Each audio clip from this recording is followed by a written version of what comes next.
Brian Williams has been all over the news lately. And while he's getting the shaming he deserves, don't think for a second that there aren't thousands of other people out there selling you lies every single day. And I want to make sure you don't lose sight of another liar who thinks she can use the heroism of our nation's armed forces to promote herself as the next commander-in-chief.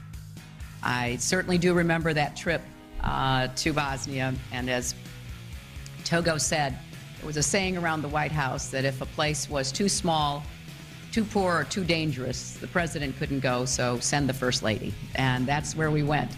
And I remember landing under sniper fire.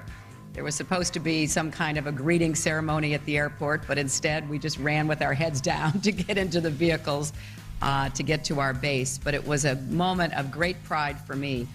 So Hillary claimed she dodged sniper fire to get to her car. Here's a video of what really happened. And in the footage, I'm not sure I see any sniper fire. That's Senator Clinton talking to me on the military flight into Tuzla. And these are the pictures we recorded of the greeting ceremony when the plane landed. From the footage, I'm not sure I see any sniper fire. And what makes this truly disgusting to me is that when she was called on it, she dismissed it as if it was no big deal. Only someone completely arrogant, ignorant, and disrespectful of what really happens in war could say something like that, and all to get people to like you more. I've seen sniper fire, and there's nothing casual, nothing small, and nothing ordinary about fighting for your life on the battlefield.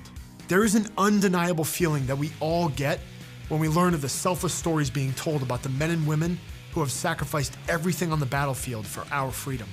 Those stories humble us, and they inspire us to wake up every single day and accomplish even more.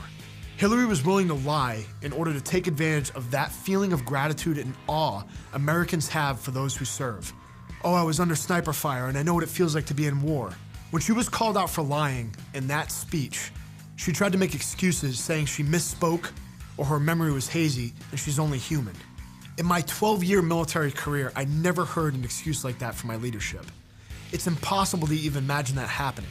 When you fight a war or you lead a country, there are no excuses. Every day for 12 years, I had a front row seat to watch the most awe-inspiring feats of human achievement anyone has ever witnessed. Nothing matches the feeling you get seeing guys suppress the fear of death in order to fight for their brothers and fight for the freedom of the men and women back home.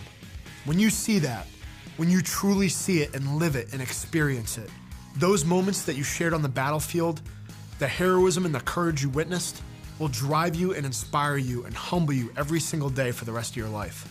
And to associate yourself with that, not by action but by lying, is as dishonorable as anything I can imagine. Brian Williams is a joke, and he's getting the public shaming he deserves. But Brian Williams never ran for president, and he never laid claim to the title Commander-in-Chief. There's a different set of rules for people who do. And Hillary, the fact that you think the brave and selfless acts of our nation's heroes are yours to falsely associate yourself with just to advance your career proves that you are not worthy of the office you seek.